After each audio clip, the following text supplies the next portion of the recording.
The Central Coast of California is known for its high quality of life, small-town atmosphere, award-winning golf courses and wineries, great weather, and our proximity to the spectacular coastline.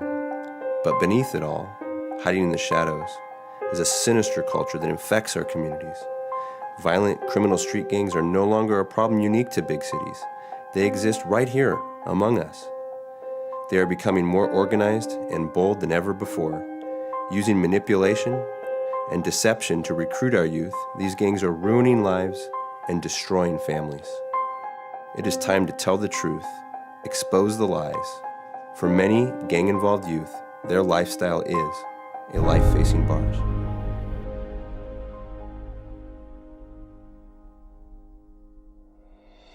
There are over 1,000 documented gang members in the city of Santa Maria. Between late 2009 to 2013, 88% of the murders in the city were gang-related. The disease of street gangs affects both San Luis Obispo and Santa Barbara counties.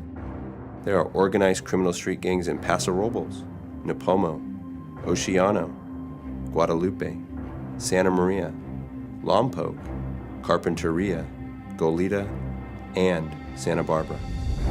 It's time the truth be told. We are all stakeholders in the reduction of gang violence and really gang membership. I've never met a young boy or girl who has ever stated that when they grow up they want to be a gang member, commit felonies, get prosecuted, arrested by the police several times, and then spend maybe a dozen or 24 years of their life in prison. You just don't see that. And so what we need to do is to capture these youth when they're young and impressionable. So if we can just prevent one child from joining a gang, then this video and the cost for it was worth every penny.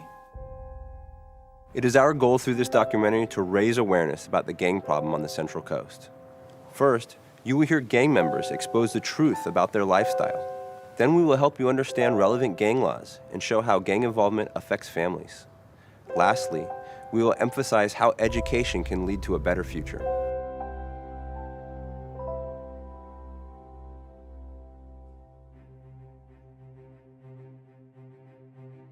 There is nobody more qualified to educate people about the gang culture than those who have personally lived the lifestyle. Hands behind your backs. No talking. The boys are doing time with the EDGE program. It's for young men teetering on the edge of right and wrong. Wearing white jumpsuits and walking with their hands behind their backs, the boys will get a taste of prison life from those who know it best. Welcome to the EDGE program. My name is Jeremiah Daniel Walling. I'm 31 years old. I'm doing 98 years to life for execution-style murder, kidnapping, robbery. You could have told me, Jeremiah, you're on a path to doing life in prison. And I would have told you, so what? Who cares? That's what I want. My name's Adam Ibarra, better known as Little Boo Boo, from Westside Gang in Lompoc. Banging since I was 12. I've been around gangs my whole life, third generation gang member. I was 6 years old at hood parties, you know what I mean? Kicking it. Shot my first person when I was 12, you know what I mean?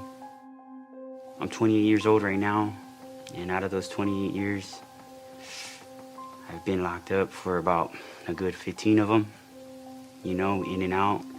This last time I was out 113 days, and that's the longest I've been out since I was 13. My name's Isaiah Arroyo. Call me Cholo from Northwest, Santa Maria. I got jumped in when I was 13 years old. I grew up in the projects, so it's like that area is like a lot of gang members kick it there. And I just started hanging around with the wrong crowd.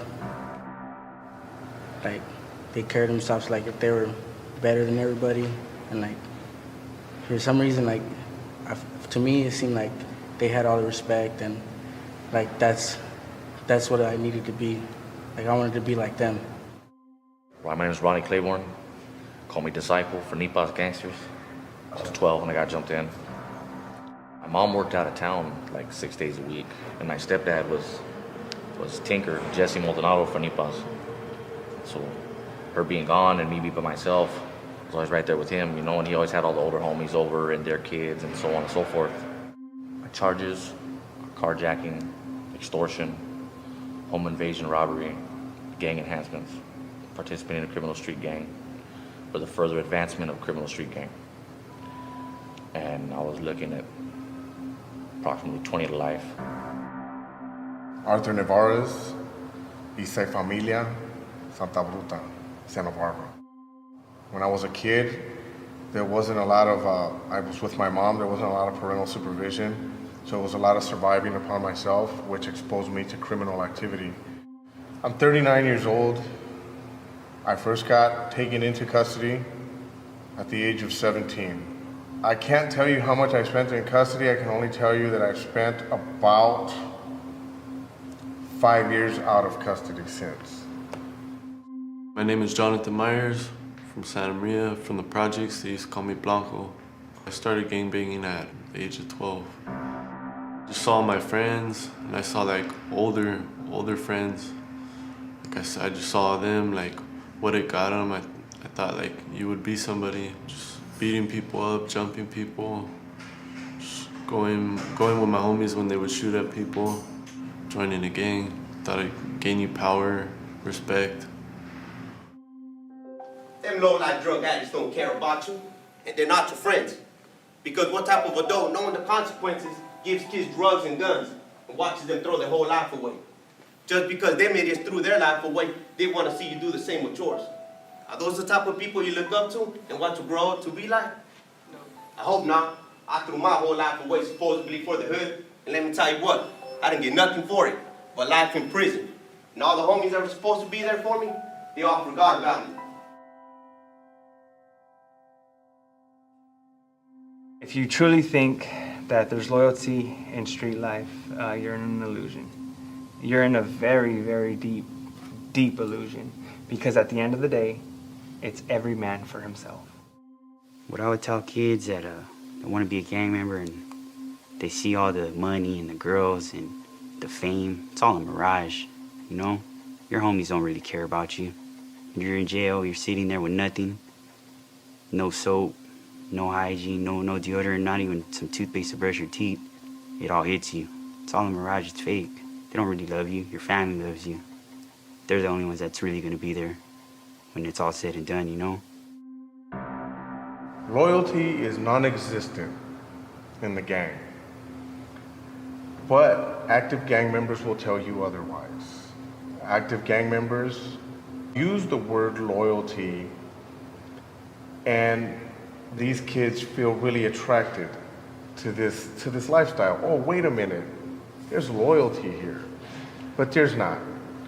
So the truth is that loyalty within the gang world is just a word. It's a word, it's a carrot on a stick.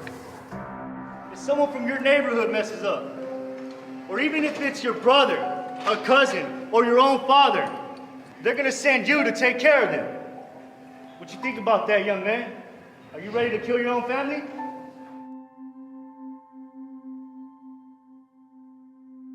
They make you feel accepted so that you'll do what they want. It's all brainwashed. Like, if they could get into your head and like brainwash you to do what they want you to do, then they're gonna do it. They can expect to be anything to be used for the furtherment of other people. In other words, they will be manipulated for other people's gain. Even when it seems like that individual is trying to do something for someone else in a gang, trust and believe that he has a motive behind it. You don't run into people that just do good things for gang members, right? Oh, here's the gun, just because I'm a good guy. Or here's some dope. Or here, let's go fight these guys right now and I'm gonna smash for you just because I'm a good guy. No, that's a lie. Because the thing is if I do this for you, I'm expecting you to do this back for me. And the minute you don't, right, you fall short. There's more out there than what we were meant to believe. You know, all this, the cause, there is no cause. The big homies, it's all about money. All they do is they want their money. We're dispensable. You know, like we're nothing. Like we're just dirt. So easy to throw away. Like we never meant anything in the first place. Now that I changed everything, I see that all that was just an illusion. There's no respect. It's just in the end, it's just the whole lifestyle. You just get used, and it's just a waste of time. And there's no point in it. The entire hierarchy is based on manipulation. It's the only thing that ties this entire organization together. You see, young man, this is the hard reality of what gangs really are. You got kids killing each other, and the people who sent them to do it are supposed to be people who love them and care for them. But let me tell you what, if you're in a gang or hang around with gang members and you think that these fools you call your big homies care about you and love you, well, you're being lied to and you're being misled. Come on now. I know you guys are smarter than that, because if a person really cared for you, they would never have you do something wrong. The reason it works, the reason that they draw you in, because the people that are telling it to you, they don't think they're lying. In their heads, everything that they're telling you is true to them. They actually, at that age in your life, you need something to believe in. You know, you need a cause in life. You need to think, all right, you know, what do I want to do what do I want to be when I grow up? What do I want to do? You know, you see these people that they got money, they got cars. You know, you hear music, you know what I mean? Going down the street with my 9, and you know, and you think that's the cool thing to do, that's the cool thing to be. But in reality, all it does is put you where I am, or dead.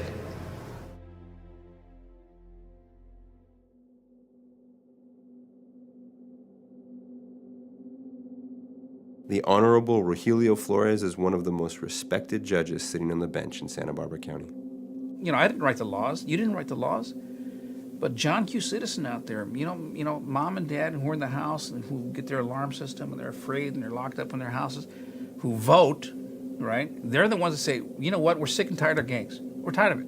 And so we're going to come down with these laws. We want these laws passed to put a stop to the gangs. My name is Ann Bramson. I'm a senior deputy district attorney. I've been here for 14 years, and I currently handle our violent gang offenders. Ann Bramson is the premier gang prosecutor in Santa Barbara County. So many young people, even if they're not in gangs, make split-second decisions, right, that aren't always good. And gang members, you see that repeatedly, over and over again. It's that group mentality. On the case that I'm here for now, me and 3 of my co-defendants, one of us decides that he wants to steal off of a taco truck. So we all do it, drunk, not thinking about the consequences, not thinking about anything. And we're so drunk that we don't even realize that we're being loud. So the owners come out and we all start getting crazy with them. I take off my shirt. I got a big tattoo across my chest. So automatically they're identifying me, and we get into it with them, start throwing a couple punches. At the end, we get caught. The cops come. A couple weeks later, I find out that I'm facing a lot of time. I'm looking at 17 years at the worst for a bag of chips. So often we see a gang member in their early to mid-20s before the light bulb goes on. And it's not until then that they realize they should have made better choices. Some gangs intentionally have juvenile members commit crime because there is a misbelief that they will be punished less since they aren't 18 years old. Good evening, everyone. A 14-year-old is now among those charged with first-degree murder and conspiracy to commit murder with a gang enhancement. Ramon Maldonado Jr. is the 11th person charged by a jury in Santa Maria with the death of Anthony Ibarra. If a 14-year-old's involved in a gang crime that is a serious or violent crime, they will likely be tried in adult court, and it will impact them forever. My name is Michael Scott. I'm presently in private practice here in Santa Maria. I'm also, my specialty is criminal defense. Michael J. Scott enjoys a reputation as one of the most accomplished defense attorneys on the Central Coast. There's no exception for, oh, I'm only 17, so don't send me to prison. All too often, we are sending people who are just turning 18 or 17, and they will go to the youth authority, and then they will go to prison when they hit their 18th birthday. The legal consequences for committing gang crimes in California are severe. If it's a crime involving an allegation of gang conduct, you can expect the sentence to double, triple, end up with a life top. I mean, it is a whole new world out there. So there's gang allegations, which basically is just more punishment. So if you commit like a robbery, for example, you would do 2 years, 3 years, or 5 years in prison.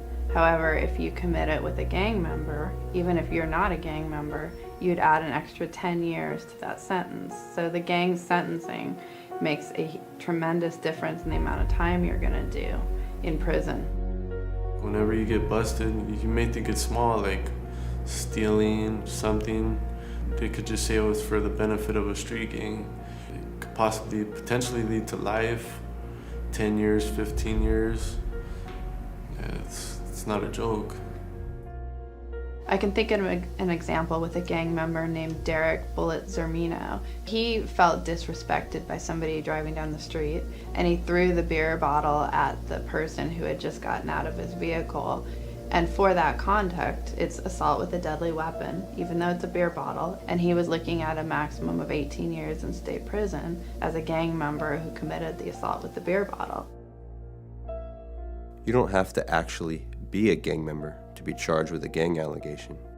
All you have to do is participate in a crime with a gang member. A lot of kids think, oh, I'm just hanging out with them, right? They might be gang members, but I'm not a gang member, and we're just going to a party, or we're just having fun. Well, the way the gang allegations are put together, they don't have to prove that you are a gang member, but if you're associating with known gang members in the commission of a crime, you pick up the gang allegation. We went to the Santa Maria Juvenile Hall and met with Randall Boswell, an ex-gang member from Lompoc, California.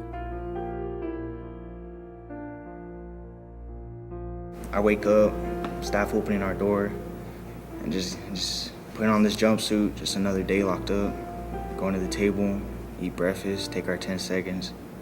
After that, lock down, clean our room, staff come around, just brush our teeth, and just get ready for school.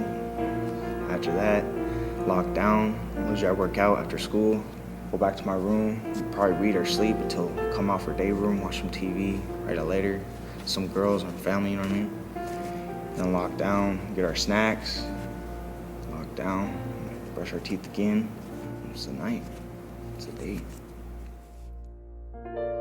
If you're thinking about banging or claiming a set or hood, it's not worth it. Think about your family, thinking about the stuff that you could miss out on and you can miss out on, like family parties, Christmas, Thanksgiving, all the food, tamales, all that stuff. But most of it, you have to think about yourself. Think about your future, thinking about what you want for yourself and for your family. All it takes is to be in the wrong place at the wrong time. Your life can change in an instant.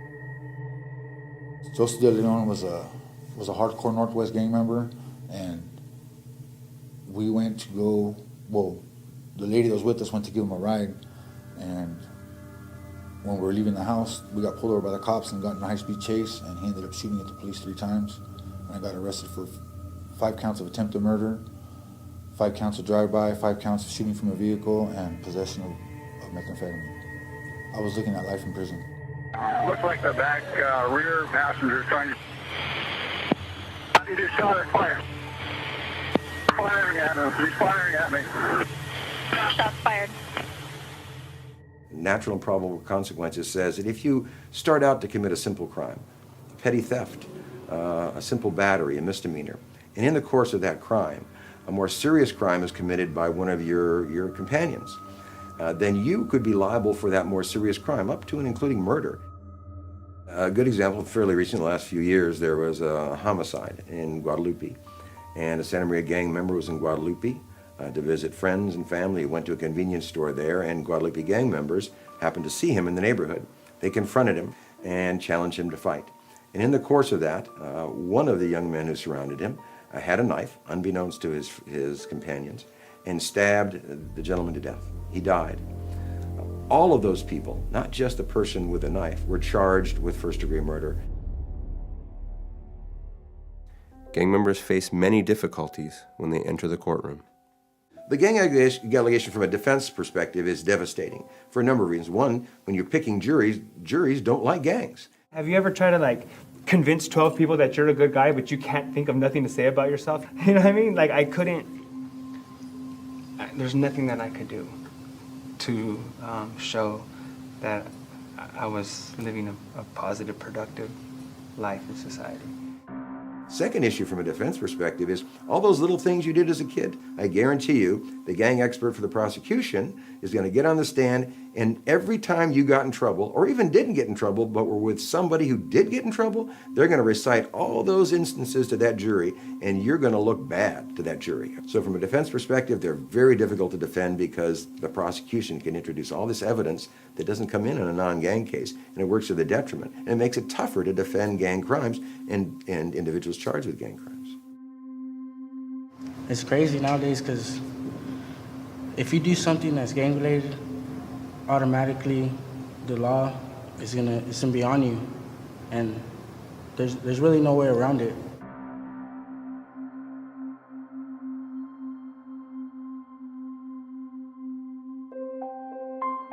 Judges have this unique perspective as we sit up and we look at the entire audience and the lawyers, and it really breaks my heart to see young men and young women who are charged with gang-related conduct, and you see their parents in the courtroom, you see their children in the courtroom, and you see just the look on their eyes. I mean, you can't even describe the pain that they're going through.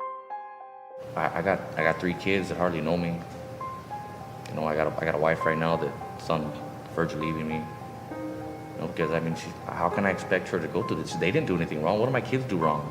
What did my kids do to deserve not to have a father? First and foremost, the biggest thing that I missed out on is my kids. My kids. At the end of the day, I have 3 children. Jacob Carly Santino, love him to death. Never watched Santino soccer game. You know, he came up the other day and he had his soccer uniform on. So never get to see him play a soccer game. You know, never be at another birthday, never be at a graduation, never get to send them on their way to college, and just watch them become the beautiful people that they're going to become. Santino Raul Aguilera, and I'm 8 years old. My dad's name is Jeremy Wallen.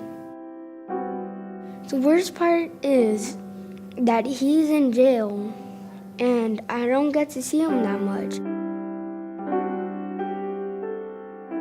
I would pray that he would get out, and when I grown up, then he would really get out, so next time I see him, that it won't be so hard.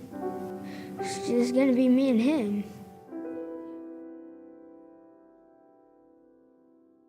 My dreams are, and he comes home and I could do fun stuff with him.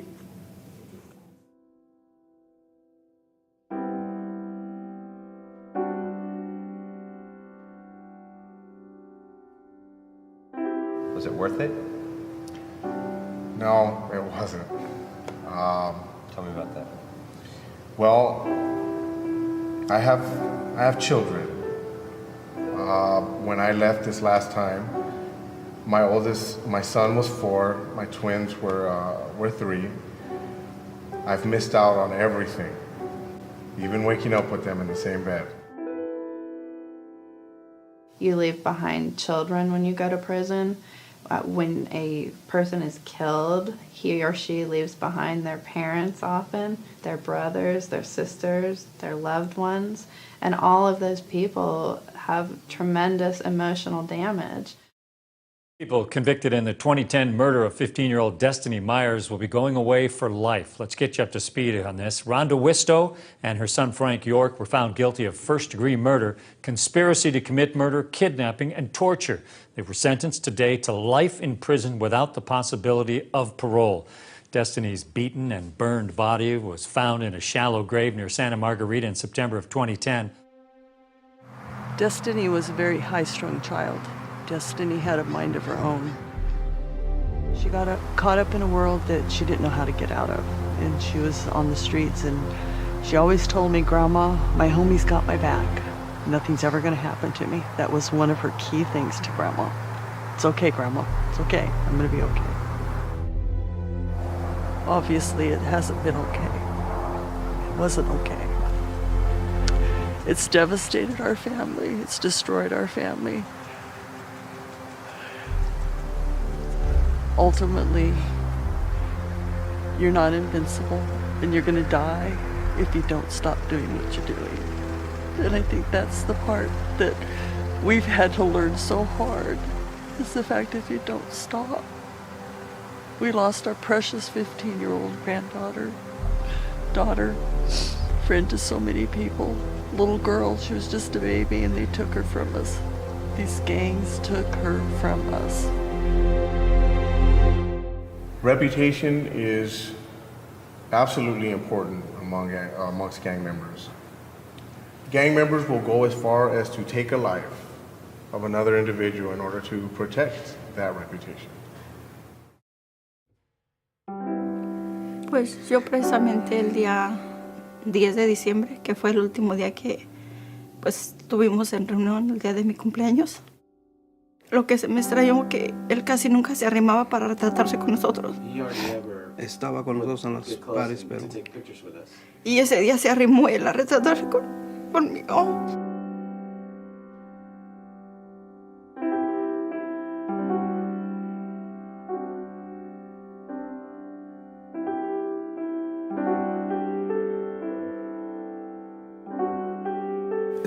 Es un dolor del corazón que se ataca feo, se clava feo en el corazón. Lo más es un dolor fuertísimo que solo lo sienten como nosotros o las demás personas que han perdido a sus hijos. Cuando, como dicen, cuando uno pierde a sus papás, pues se dice uno que son huérfanos, y cuando uno pierde a su mamá, a su esposa, pues es viudo o viuda. Pero cuando esto no tiene nombre, lo de un hijo con sus papás, no hay un nombre para... No tiene nombre. What about your parents? No, you don't care about your parents. They love you. They want you to do something with your life. Not be like this, stuck here for the rest of your life or dead on the street.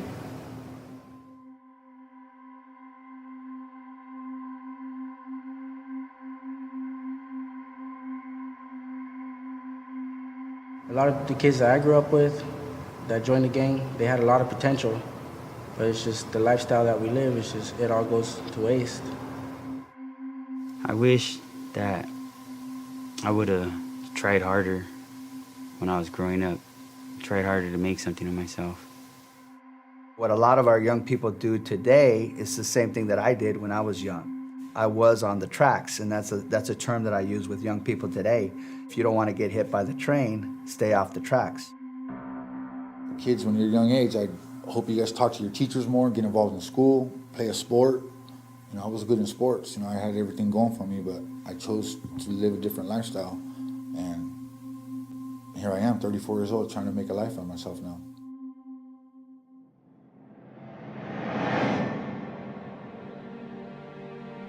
I could have gone to college and became a lawyer, doctor, whatever, cop, fireman, anything I wanted to become. I had the potential to do whatever I wanted to do.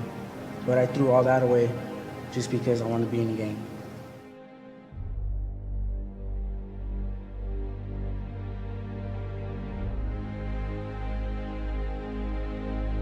So my name is Samuel Marin, or Sam. I had a difficult childhood, but I was able to ultimately learn from my mistakes. Sam moved to Santa Maria when he was 11 years old.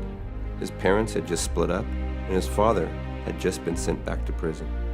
After the interview, he took us out to his old neighborhood to show us where he grew up. In that neighborhood, we were exposed to drugs, alcohol, violence, and unfortunately, that's where I learned some of my behaviors, my self-destructive behaviors. Without the supervision of his parents, Sam started associating with the Northwest Gang and eventually was jumped in at the age of 15. I was arrested for being under the influence in public. I was arrested for petty theft, stealing a few things. I eventually hung out with my siblings' friends who enticed me to drive a stolen car. Ultimately, I was sent to juvenile hall more than a few times. I went to Tri-County boot camp for about 4 months because of my own actions. Mr. Flores once associated with gangs while growing up in Calexico, California. his mentor, Frank Doñez, helped him stay focused on graduating from high school. I asked him, well, I don't want to go to school anymore. He goes, well, just come to my office. And to this day, I can't tell you what he told me. I can't tell you what the magic words were, what inspired me, but it kept me in school. And then I was able to graduate from high school. And then I joined the military service. I joined the United States Navy. And a lot of that motivation to join was to get further away from some of these things that were trying to draw me back in. The mentor in my life he served like a father figure that I didn't have. At the age of about 11, my father was gone, and this was a male in my life that encouraged me. He didn't judge me. He didn't judge me in a harsh way. He was there for me when I needed it. It is very important that students find mentors, whether it be a peer, counselor, coach, or even a teacher. A lot of times we can understand these kids better than the parents, because oftentimes the parents don't understand the education system. They don't understand what they're going through. And I think it's vital that a student seeks an adult at the school that can be that go-to person. Education is going to be the hope that's going to get them out of this circle that they've been born into, many of them. It's going to provide them with a way out. And many of them don't feel like there is a way out. They feel like this is it. This is what's normal. They conform to the lifestyle of poverty. A way to not make yourself such a prime target for gangs would be to get involved with school activities, obviously to do well in school. A lot of what happens when you do that is you're no longer the type of student that gangs are looking for.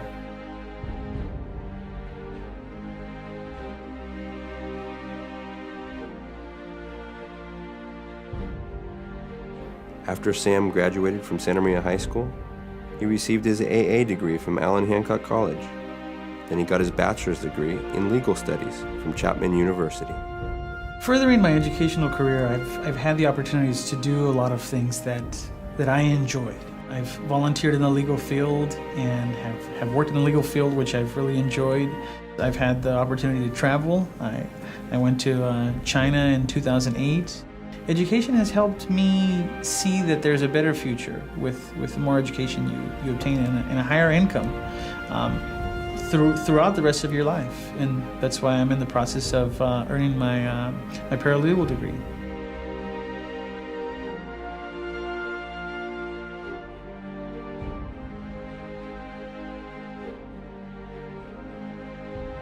I think the best advice I can give a youth, male or female, is just not to be who people want you to be.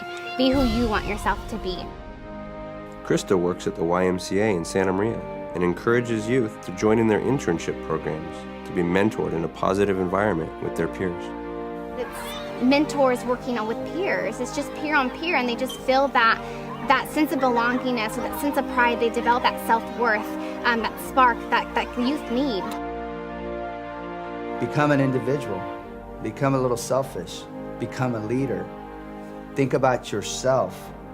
Because as much as you think that gang's gonna be there for you, in your darkest hour, there's not gonna be nobody there to support you. That's the sad truth about it. If you're in trouble and you want help, all you have to say is, I need help. And doggone it, if no one will help you, come see me and I'll find out. We'll figure out some way to help you out of this mess. At the end of the day, nobody knows what you're going through until you tell them. Nobody knows you're getting pressured. Nobody knows what's inside of your heart until you let someone in. I let drugs and I let gangs in. And for that, I'm gonna die in prison. We all have a choice. It might be difficult for some, considering their environment. Nonetheless, it's ultimately up to them to choose what they want in life.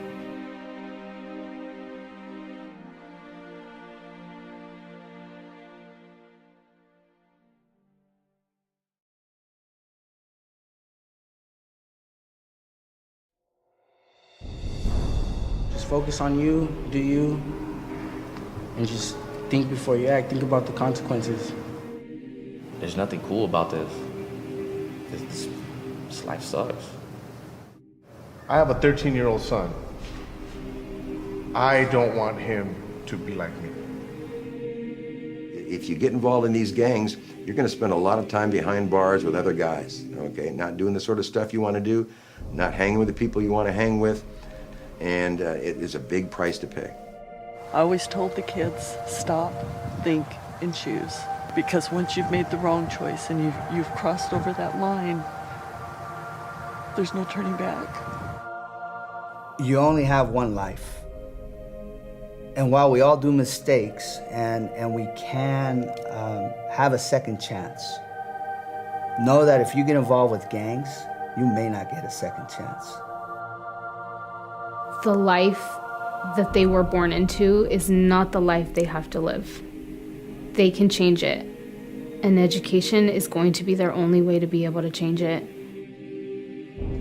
As I sit here today, I share my story with you with the hopes that none of you follow in my footsteps. So I hope that each and every one of you today take advantage of the opportunities that you have and the programs that you have. I hope that anything that you have seen in this video, any word that I have said today, keeps you from this place. And I ask that you please reach out and get the help that you need, because it's there. Thank you.